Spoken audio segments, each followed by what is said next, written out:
मोदी तेरी गुंडा सम्मान में।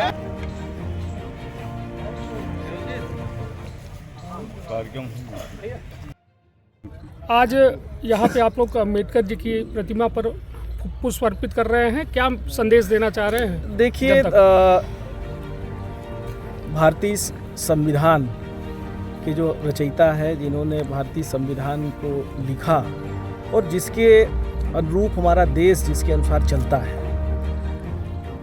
18वीं लोकसभा का जो शीतकालीन सत्र आहूत था, उसमें जिस तरह से भारतीय जनता पार्टी के गृह मंत्री अमित शाह जी ने बाबा साहब अम्बेडकर जी को अपमानित करने का काम किया है, उसकी जितनी भर्त्सना की जाए, जितनी निंदा की जाए, कम है। नेता प्रतिपक्ष आदरणीय राहुल गांधी जी, राज्यसभा में नेता प्रतिपक्ष आदरणीय खड़गे जी, संबल के विषय पे, मणिपुर अडानी के विषय पे सत्र में चर्चा के लिए कई बार लोकसभा अध्यक्ष, राज्यसभा अध्यक्ष से निवेदन किया, पर इतने महत्वपूर्ण विषय पे चर्चा कराना उन्होंने उचित नहीं समझा। एक तरफ हम संविधान के 75वीं वर्षगांठ मना रहे हैं, इंडिया अलायंस के सारे लोगों ने रिक्वेस्ट किया कि 75वीं वर्षगांठ संविधान के इस पे सदन में चर्चा होना चाहिए, संविधान हमारा क्या कहता है।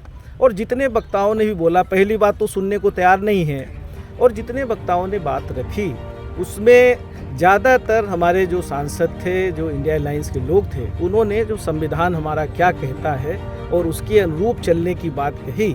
पर भारतीय जनता पार्टी के गृह मंत्री, भाजपा के नेताओं को जो मनुवादी प्रवृत्ति के हैं, जब हमारा संविधान बना था उस समय भी ये लोग विरोध कर रहे थे, ये वही लोग हैं।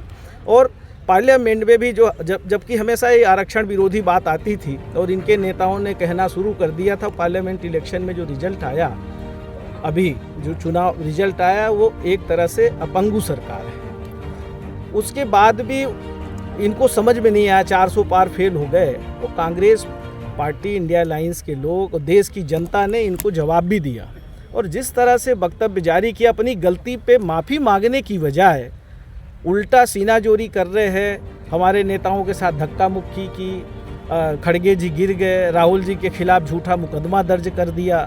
तो ये कहाँ का न्याय है और कहाँ का संविधान है?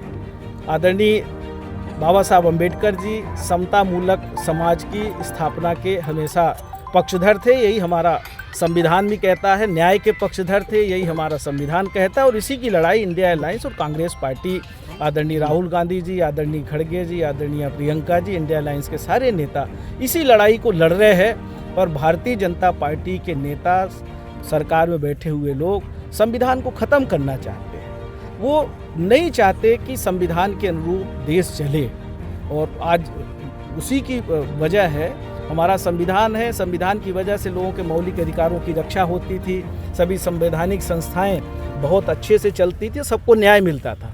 पर आज आप देख लीजिए देश में क्या हो रहा है, और इसी के विरोध में कांग्रेस पार्टी पूरे देश में आज सभी जिला मुख्यालयों में प्रेस कॉन्फ्रेंस भी कर रही है, और बाबा साहब के सम्मान में मार्च भी पूरे देश में हर जिला मुख्यालयों में 22, 23, 24 के बीच में निकाला जाना है। अभी 26, 27 को CWC की मीटिंग है बेलगाम में, जहां गांधी जी को 100 वर्ष कांग्रेस पार्टी का अध्यक्ष बने हुए होने वाला है। उसके उपलक्ष्य में वहाँ CWC की मीटिंग और एक विशाल आम सभा है। और कांग्रेस पार्टी ने ये तय किया है कि ये लड़ाई जब तक अमित शाह इस्तीफा नहीं देंगे और जब तक देश की जनता से माफ़ी नहीं मांगेंगे, ये निरंतर कांग्रेस पार्टी का आंदोलन पूरे देश में जारी रहेगा। भैया, अभी मनुस्मृति को जलाने की बात 25 दिसंबर को की जा रही है, और कई संगठन इस बात का आह्वान कर रहे हैं, क्या कहेंगे इस पर?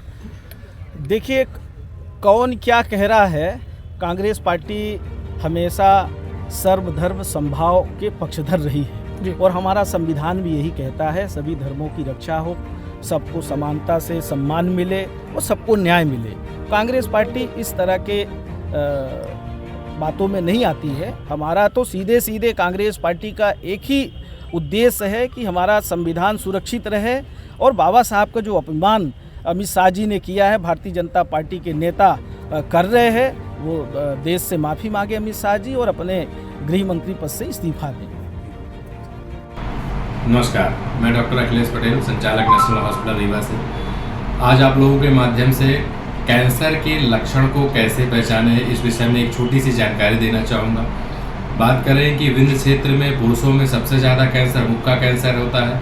मुख के कैंसर को कैसे पहचाने? कभी भी मुंह में या जबान में कोई भी छाले जो हफ्ते 10 दिन से ज़्यादा समय तक हैं, दवाओं से ठीक नहीं हो रहे हैं, तो अपने नज़दीकी चिकित्सक को ज़रूर दिखाएं। हो सकता है वो बड़ी गठान हो।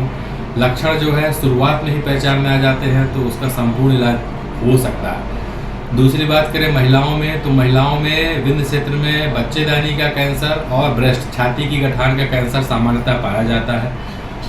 उसमें अपन बात करें लक्षण क्या आते हैं, तो छाती में यदि किसी भी लेडीज़ को, यदि वो 30 साल या 35 साल से ऊपर की हैं, कैसे भी असामान्य गठान छाती में महसूस होती है तो अपने नज़दीकी चिकित्सक को ज़रूर दिखाएं। वो सामान्य या असामान्य या कैंसर जैसे भी बीमारी हो सकती है।